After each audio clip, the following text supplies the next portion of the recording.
Bayangkan sebuah bangunan tua yang berdiri diam di tengah hiruk-pikuk Yogyakarta. Setiap hari ribuan orang berlalu lalang di depannya, mulai naik kereta, berjalan menuju Malioboro, atau sekedar lewat tanpa menoleh.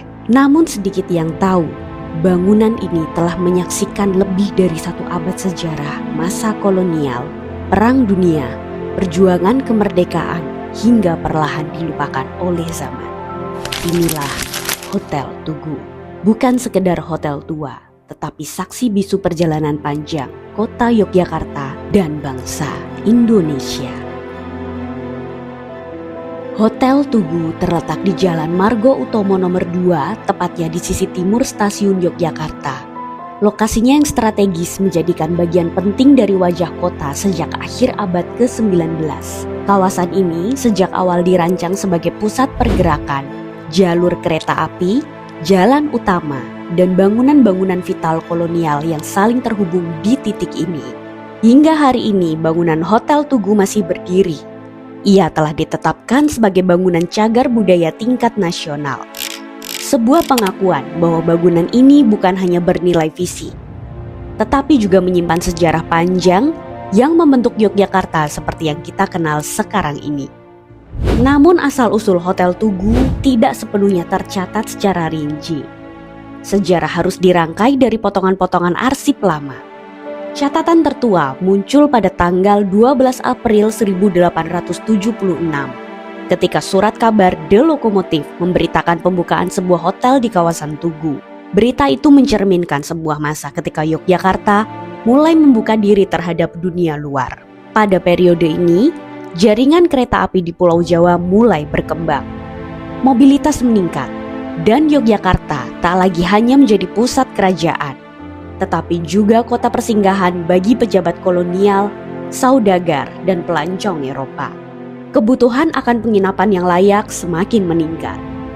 Di tahun yang sama, tepatnya pada tanggal 26 April 1876, seorang manajer bernama Odenwelder mengiklankan dalam surat kabar The Lokomotif bahwa sebuah penginapan bernama Lodgemen Tugu resmi dibuka pada tanggal 1 Mei 1876. Penginapan ini melayani penumpang kereta api yang turun di stasiun Jogjanis yang kini dikenal sebagai stasiun Lempuyang. Lodgemen Tugu bahkan menyediakan layanan antar jemput dari stasiun ke penginapan, sebuah fasilitas yang menunjukkan betapa seriusnya pengelolaan dalam menarik tamu. Namun dunia usaha tidak selalu berjalan mulus. Pada tanggal 1 November 1878, Lodgemen Tugu yang di bawah manajemen Odenwelder harus ditutup akibat masalah keuangan dan hutang yang menumpuk. Bangunan yang sempat ramai kini kembali sunyi. Untuk sementara, fungsinya terhenti, seperti meninggalkan jejak kegagalan awal dalam sejarah. Beberapa tahun kemudian, bangunan ini kembali bangkit di bawah pengelolaan Krijenbert yang dibuka kembali dengan nama Hotel The Fall Holding pada tanggal 1 Juni 1882. Nama ini berarti ketekunan atau keteguhan, seolah mencerminkan semangat untuk bertahan dan memulai kembali. Seiring berjalannya waktu, Hotel Tugu mulai digunakan dan dikenal secara luas. Memasuki dekade 1880-an, hotel ini berkembang pesat. Pembangunan stasiun Yogyakarta tepat di depannya menjadi titik balik penting. Arus manusia, barang, dan informasi mengalir setiap hari melewati kawasan ini, menjadikan Hotel Tugu berada di pusat denyut kehidupan Yogyakarta. Hotel Tugu pun naik kelas. Ia bukan lagi sekedar penginapan, melainkan hotel elit. Para pejabat kolonial, saudagar, dan pelancong asing menjadikannya tempat singgah. Bahkan tercatat seorang pengusaha Tionghoa sempat mencoba menyaingi Hotel Tugu dengan mengubah rumah pribadinya menjadi penginapan. Sebuah tanda betapa dominannya posisi hotel ini di mata publik. Puncak prestis Hotel Tugu terjadi pada akhir abad ke-19. Pada tahun 1896, Raja Siam Chulalongkorn yang menginap di hotel ini saat melakukan kunjungan ke Hindia Belanda.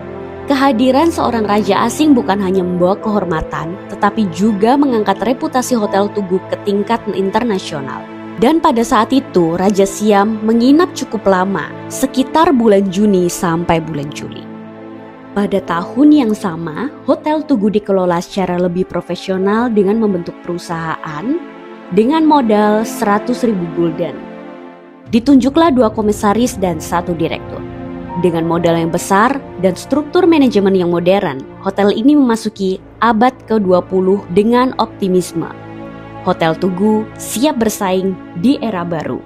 Memasuki awal 1900-an, Hotel Tugu mengklaim dirinya sebagai hotel terbaik di kawasan Malioboro. Fasilitas terus diperbarui, bangunan dimodernisasi, dan standar pelayanan ditingkatkan. Hotel ini memiliki sekitar 40 kamar, jumlah yang besar pada masanya, dan dilengkapi bel listrik untuk memanggil pelayan, sebuah simbol kemajuan teknologi dan layanan. Namun persaingan tak terelakkan. Pada tahun 1911, Grand Hotel de Jogja mulai dibangun. Pada tahun 2000-an, Grand Hotel de Jogja dikenal dengan Grand Ina Malioboro. Namun di tahun 2025 ini diresmikan kembali dengan nama aslinya Grand Hotel de Jogja. Hotel baru ini membawa skala, modal, dan kemewahan yang jauh lebih besar.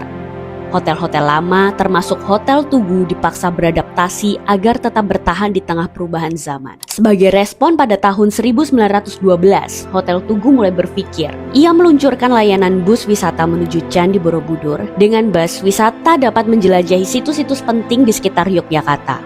Layanan ini menjadi salah satu bentuk inovasi pariwisata awal di kota ini. Di zaman itu, tarifnya di 10 gulden. Kemudian pada tahun 1917, Hotel Tugu semakin terpuruk karena terus berkompetisi dengan Grand Hotel. Sehingga pihak Hotel Tugu menawarkan hotelnya kepada Grand Hotel de Jogja. Hotel itu ditawarkan sebesar 176.000 gulden yang bertujuan untuk menambah kamar Grand Hotel yang selalu penuh, terutama selama puncak liburan. Pembelian disepakati pada tanggal 30 Januari. Dengan demikian, ketika hotel tersebut penuh, Hotel Tugu siap menampung wisatawan. Meski berbagai upaya dilakukan, tekanan persaingan tetap berat. Hotel Tugu akhirnya berada di bawah naungan jaringan hotel besar Hindia Belanda, yakni Perhimpunan Hotel Hindia Belanda pada tanggal 6 Juni 1921. Dan fakta lainnya, bahwa Perhimpunan Hotel Hindia Belanda mengakuisisi Hotel Tugu dan Grand Hotel de Jogja. Perhimpunan Hotel Hindia Belanda dikenal sebagai operator hotel-hotel yang dibangun di kawasan pegunungan seperti Hotel Tosari, Nongko Jajar, Cisurupan, serta Ngamplang. Perhimpunan Hotel Hindia Belanda ini terus menjadi induk dari perusahaan hotel tersebut hingga akhirnya bangkrut di tahun 1932. Meskipun demikian, Hotel Tugu ini tetap beroperasi dan dikenal luas, terutama karena sajian ristofelnya yang mewah dan berlapis-lapis sehingga menarik wisatawan lokal maupun mancanegara. Memasuki akhir 1930-an, situasi global berubah. Perang Dunia II mulai membayangi. Pada tahun 1939, sirine peringatan dipasang di puncak menara Hotel Tugu, menandai peralihan fungsi bangunan dari simbol kenyamanan menjadi bagian dari sistem kewaspadaan kota. Saat Jepang menduduki Indonesia, Hotel Tugu digunakan sebagai tempat tinggal perwira dan tentara Jepang. Suasana hotel berubah drastis. Ruang-ruang yang dahulu dipenuhi tamu kini berada di bawah bayang-bayang perang. Setelah proklamasi kemerdekaan di Indonesia pada tahun 1949, Hotel Tugu dipakai sebagai tempat rapat antara Indonesia dengan Komisi Jasa-Jasa Baik, yakni Komisi 3 negara yang beranggotakan Australia, Belgia, dan Amerika Serikat, sebagai persiapan konferensi meja bundar yang akan dilaksanakan pada tahun yang sama di Den Haag, Belanda. Rapat tersebut dikenal sebagai Konferensi Inter-Indonesia. Pada tahun yang sama, Hotel Tugu pernah menjadi salah satu sasaran dalam peristiwa serangan umum 1 Maret 1949 karena dipakai sebagai markas tentara Belanda. Dinding-dindingnya menyimpan gema konflik, ketegangan, dan harapan akan kemerdekaan. Setelah peristiwa tersebut, Hotel Tugu digunakan untuk markas komando distrik militer pada dasawarsa 1960-an hingga 1970-an. Kemudian pada tanggal 26 Mei 1982, kepemilikan Hotel Tugu akhirnya berpindah ke keluarga besar Probo Sutejo hingga sekarang. Pada tanggal 10 November 1986, bangunan tersebut sempat dijadikan sebagai gedung Bank Jakarta yang merupakan bank milik Probo Sutejo. Bank tersebut dinyatakan dilikuidasi pada tanggal 1 November 1997. Kemudian pada pertengahan 2000-an, Kedaung Group menjadikan Hotel Tugu sebagai toko perabotan rumah tangga dan pecah belah. Kedaung menamai bangunan tersebut Kedaung Tabletop Plaza. Kemudian pada tahun 2008, bangunan tersebut dijadikan sebagai unit 2 dari kampus Universitas Mercu Buana Yogyakarta. Dan di tahun 2012, bangunan tersebut tidak pernah lagi digunakan dan pihak Probo Sutejo menutup bangunan hotel tersebut dengan sayang meski dikritik oleh komunitas pelestari warisan budaya, mengingat hotel tersebut sedang didaftarkan sebagai cagar budaya. Pada perubahan masa, Hotel Tugu mengalami perubahan fungsi berulang kali. Ia pernah menjadi markas militer, gedung bank, pusat perbelanjaan hingga bangunan kampus. Setiap perubahan meninggalkan jejak dan perlahan mengikis identitas aslinya sebagai hotel bersejarah. Seiring waktu, perawatan bangunan mulai terabaikan. Sebagian bangunan dibongkar dan pada tahun 2019 bagian atapnya dilaporkan roboh akibat pelapukan. Hotel Tugu pun ditutup, dipagari, dan kembali sunyi. Kini Hotel Tugu berdiri dalam diam. Pagar terkunci, jendela tertutup, dan lorong-lorongnya tak lagi dipenuhi suara tamu. Namun bangunan ini tetap menyimpan cerita tentang kemewahan, persaingan, penjajahan, perjuangan, dan perubahan zaman. Hotel Tugu mungkin tak lagi berfungsi sebagai hotel, namun sejarahnya masih hidup di setiap dinding-dinding yang mengelupas, di setiap jendela tinggi yang menghadap ke jalan, dan di setiap sudut yang pernah menjadi saksi perjalanan. Ia mengingatkan kita bahwa kota bukan hanya tentang gedung baru dan jalan ramai, tetapi juga tentang bangunan-bangunan lama yang menyimpan ingatan kolektif. Selama Hotel Tugu masih berdiri, selama ceritanya masih diceritakan, sejarah itu belum benar-benar hilang.